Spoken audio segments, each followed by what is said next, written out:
Whip has always been a side character, that's just how things are. But if I have to make a top 10 list about the best side characters in the King of Fighters series, Whip would be easily my number one pick. There is just too much stuff going on with her. Whip's first appearance in the franchise was in KOF 99 as the fourth member of the Ikari Warriors. In actuality, she was supposed to make her first debut much earlier, more specifically in KOF 96, but she was held back a few years so that another beloved female soldier has a chance to shine first. But despite her relative late inclusion to the series, she managed to be an essential figure in KOF lore, especially during the Nest saga. In this video, we'll learn about Whip's smart and complex nature, how she is always driven by benevolent reasons despite her somewhat manipulative actions, how she forged intricate relationships with many opposing characters, and even tried to clear up the confusion about her real age. Before diving into her backstory, as always, if you like this content, don't forget to subscribe and click the bell icon so you can be notified with every new video posted.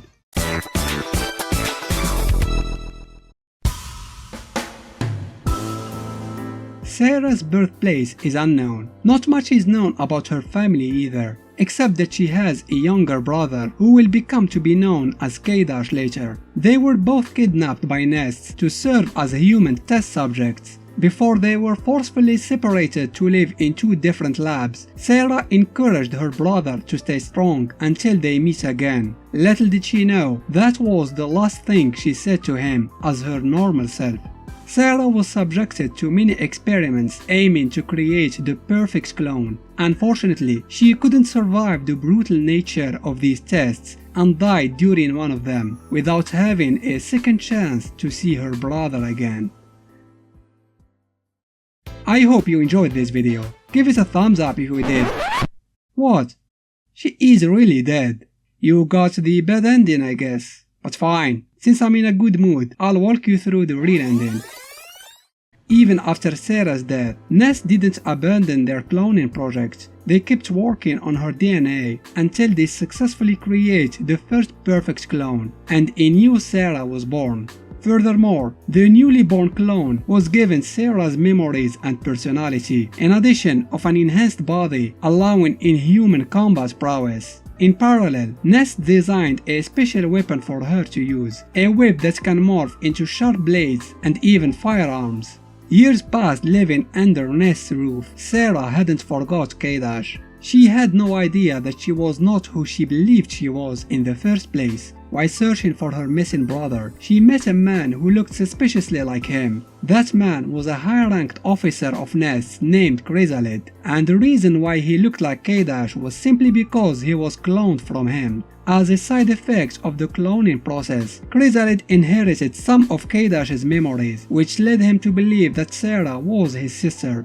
At first, Seirah believed that he was her brother too, but it didn't take her long to realize he wasn't. Still, she chose to play along in hopes that staying near Chrysalid would lead her to her real brother. Eventually, she got tired of the act, especially that her search for K- proved fruitless. Realizing that there was no point in staying with Nest, she escaped the syndicate. Seirah's next course of action was to join the Ikari Warriors. She believed that she had better chance in finding the whereabouts of her brother if she stayed with them, taking advantage of their intel gathering possibilities. Under the nickname Whip, she proved her worth in no time within the mercenary group and gained Hyden's trust, who assigned her to work with his best men under the leadership of Ralph Jones.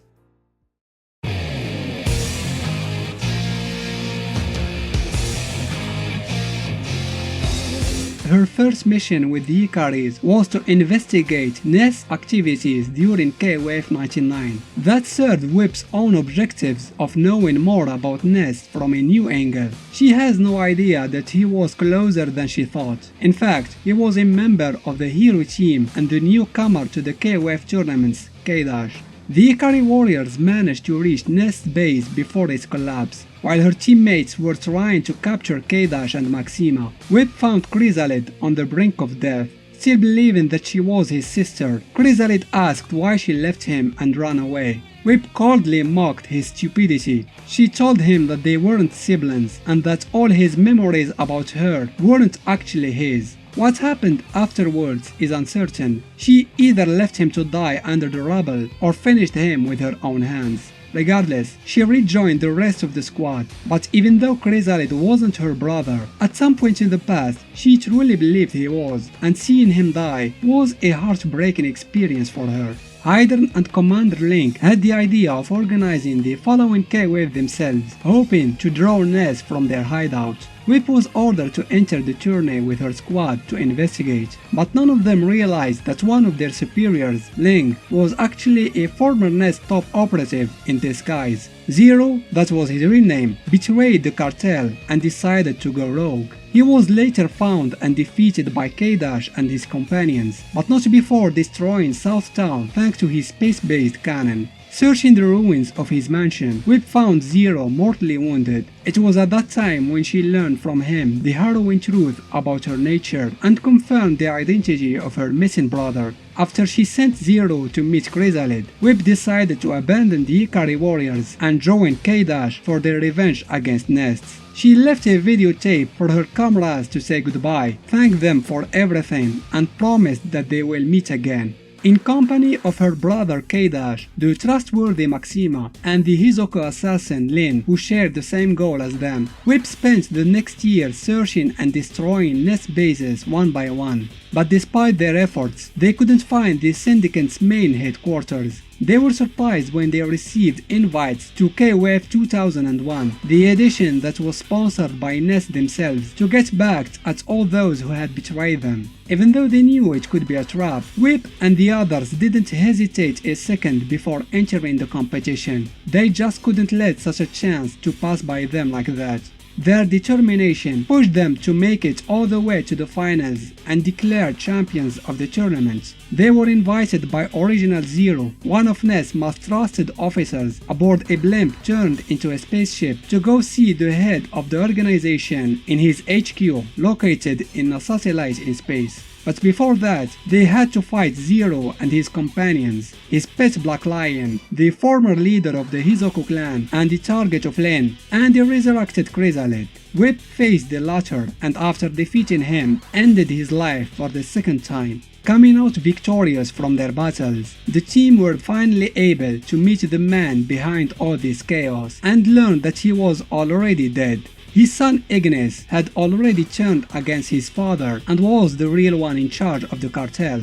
After getting unexpected help from other fighters, they succeeded in defeating him nonetheless. Before dying, Ignis set the base to crash on Earth to kill everyone on its board, but they miraculously survived the falling satellite.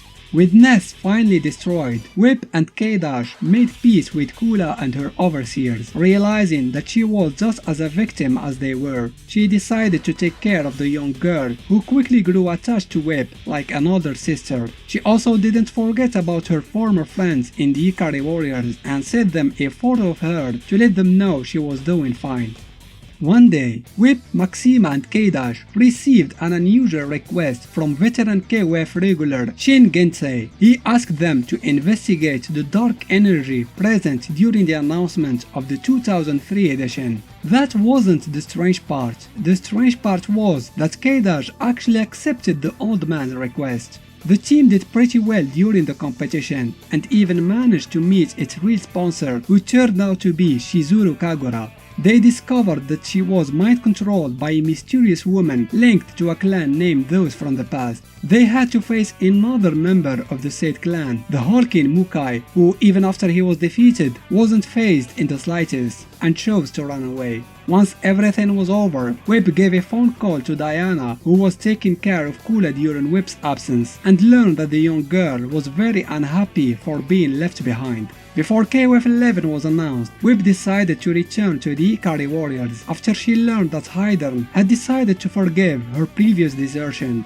After all, it's not like she betrayed them. If anything, her actions were more fruitful in bringing Nest down when she joined her brother. It was thanks to her that K- and Maxima were no longer considered fugitives. She was in a way the bridge that brought them all to work together for the upcoming tournaments. Resuming her duties with the Ikaris, she asked Kula to take her place beside K- for KOF 11, while she herself took Leona's place and entered the tourney with Ra Ralph and Clark to learn more about its host and his implication with those from the past. When Magaki died, the Icaris succeeded in retrieving his body and brought it to their commander. Raiden organized a big conference where he gathered all his agents and allies to expose the fallen being and try to figure out what exactly its nature. However, before he could do so, they were surprised by the appearance of two other members of the malevolent clan who stole Magaki's corpse and fled before the Icaris could do anything.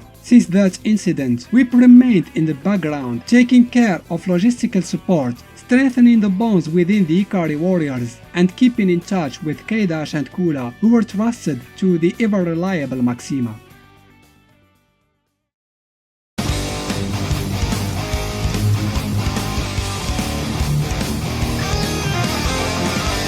Whip fights utilizing the Subenjutsu, a Japanese martial art that emphasizes the use of a whip. She is not the easiest character to master, that's certain. Thanks to her genetically enhanced body, she is pretty agile in combat. Voodoo, the name of the whip she has, is no ordinary whip either. Made by nests, it can transform into sharp objects and deal slashing type damage. The whip is far from being the only weapon she carries. She doesn't hesitate in using explosives, as seen in her climax super in 14. And of course, we all know that she hides a Desert Eagle behind her back, and this high caliber gun is no joke. This is best demonstrated in her hidden desperate move in 2002. It's true that it's not the flashiest super in the game, but the way Whip holds the weapon and the scream she lets when she shoots doesn't fail in conveying the strength and fury of the attack. Whip looks and sounds really angry, and that she had more than enough of her opponent.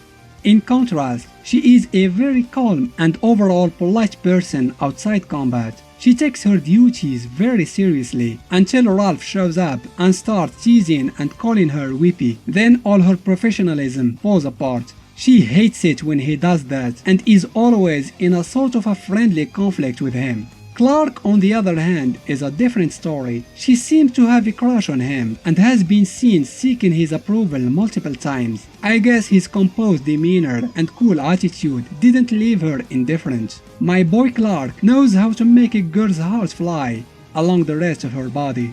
Whip sympathizes a lot with Leona. She considers her like a sister and seems genuinely concerned about her well-being. She also has great respect for Raiden and absolute trust in Maxima, to whom she entrusted K-Dash and Kula, believing that they are too young to take care of themselves on their own. K-Dash may look like a tough man, but to her, he is just a difficult teenage younger brother.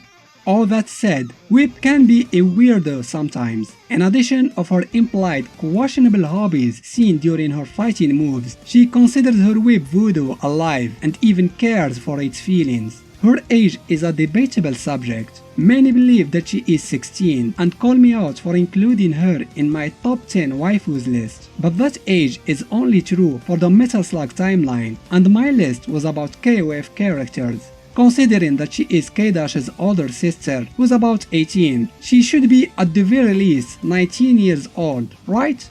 Wrong. She is a clone, an artificially made human being. She could be 3 years old for all we know. You were right for calling me out. Special thanks to my patrons for their generous support. I hope you enjoyed this video. Give it a thumbs up if you did, and why not consider subscribing to the channel. Thanks for watching.